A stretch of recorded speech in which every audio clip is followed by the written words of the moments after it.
We have quite a powerful spread here. We have a queen who is being called to step away from what she has always known, from what she is comfortable with, to protect the sacred feminine energy from within her. You see how the wind just blew when I said that? And again, you don't have to identify as a woman. This is just feminine energy, right?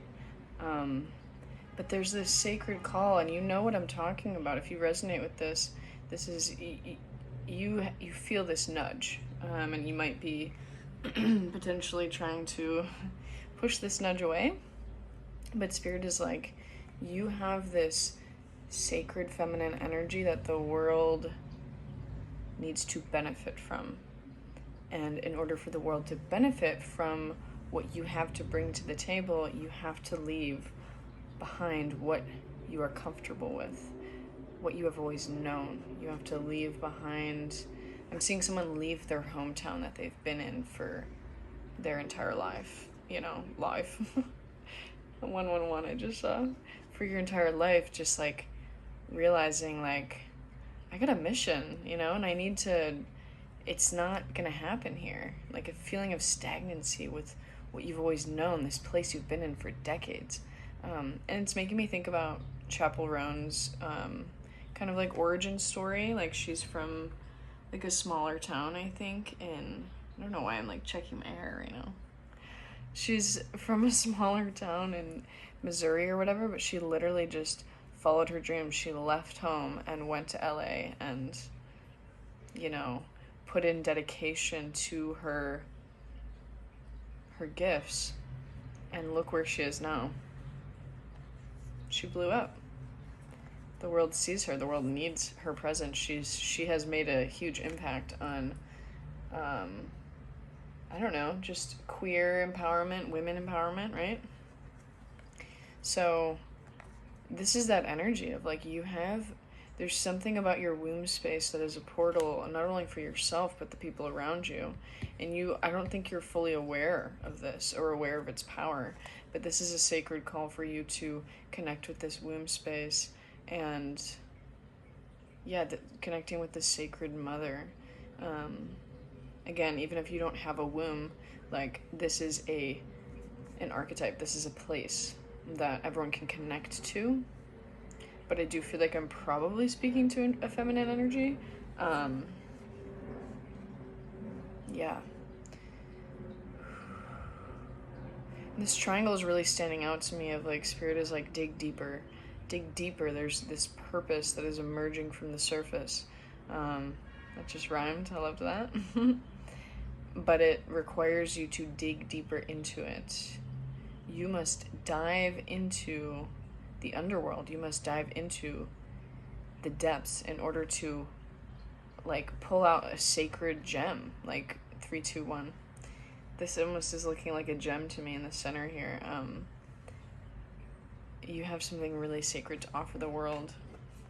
And it's like, Spirit wants to remind you too, like you don't have to leave the village, your home, whatever, forever. It's just like, I'm hearing like repetitive voices around you saying the same thing, giving you their opinion too much, even when you don't ask for it.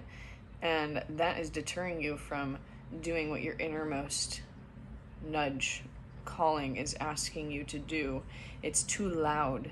It's too loud and too repetitive of the same thoughts, the same ideas. And Spirit is like, we need to pick you up and move you somewhere else in order for you to expand and bloom. And I just saw like a Sim character and like the Sims being picked up and moved somewhere else. But it makes me think about too, like, like I left my hometown to go to college like a few states away because I wanted to figure out who I am outside of that upbringing. We also have, this is crazy, we also have the crone, the healer, and the shaman. It's insane. It's absolutely insane to me that the shaman and the healer came out here. I keep accidentally like using my middle finger. Sorry.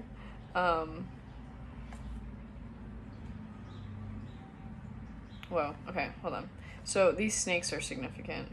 You, again, like, I'm almost seeing like a snake like come out of the womb space. Like there's this, you have this energy that comes out of your womb, that shapeshifts and helps people heal. Like, it helps you heal, but it's like this, and again, it's like there's deep wisdom in your womb, like, that you have yet to access, and it requires deep meditation to understand what needs to come out of that space, because this crone energy is deep wisdom, deep, you know, very wise, right?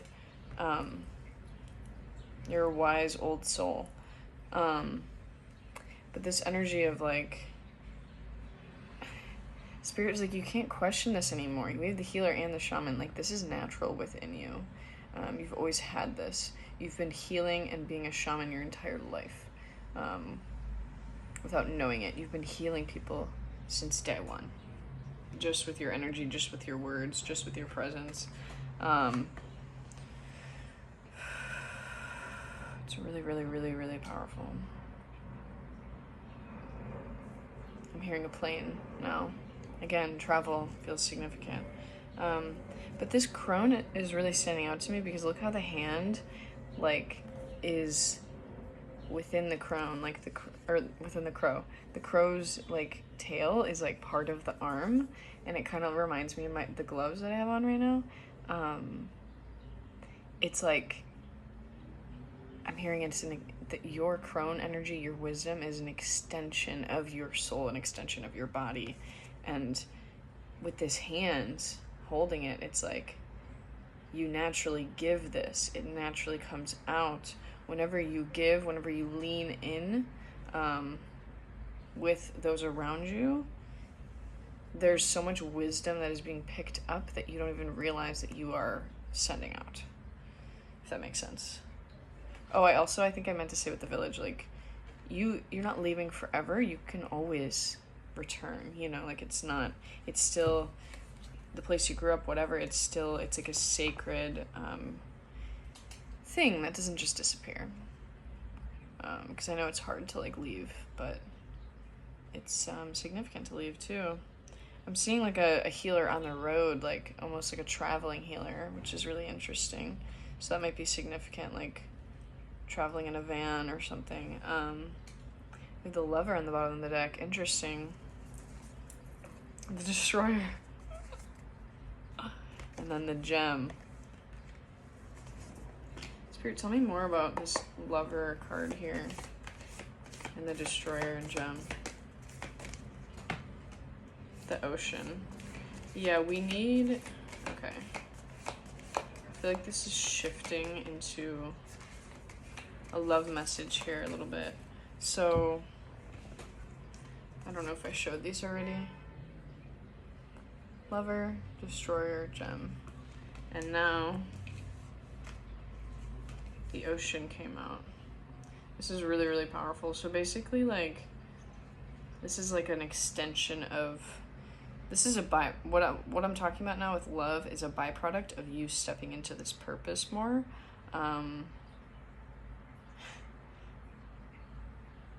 You respecting your body enough to hold out until things feel right.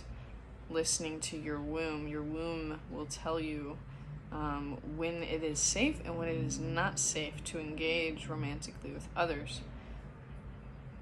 And this is like, that is healing you. That is healing you every time you say no and you pull your energy back, right? That is keeping your divine feminine energy sacred and safe and protected. I just heard a noise. That was confirmation. But the ocean is the subconscious. So, and with the healer, the shaman, there's a real need here for you to dive deep within your subconscious, going to the underworld, meditating with your guides, whatever it may be, diving into your subconscious world, because there's things in there. There's this energy of transmuting, right? Using your healing abilities.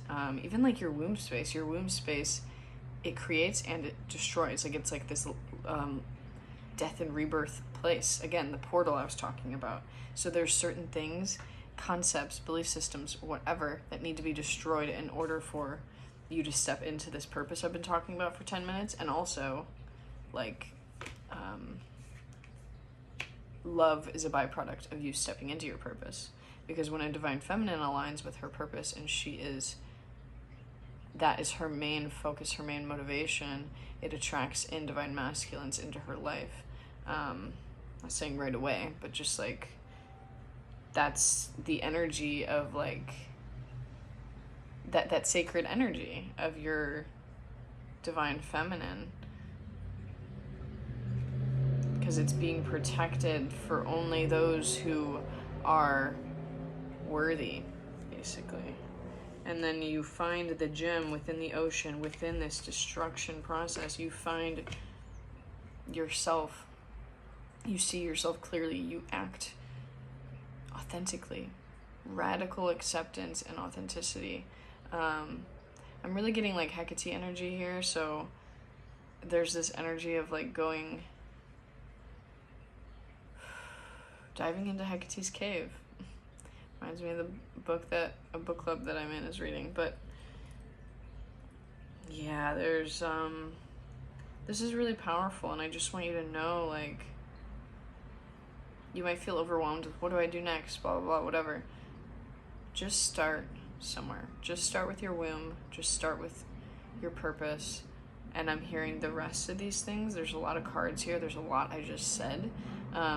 This is like, it's like a timeline that, you know, evolves in divine timing. So there's nothing else you have to do besides like reflecting in your subconscious, trying to dive into your inner world, confirmation burp, and putting your womb first. It is in this process of destruction that you find exactly what is meant for you. In your death,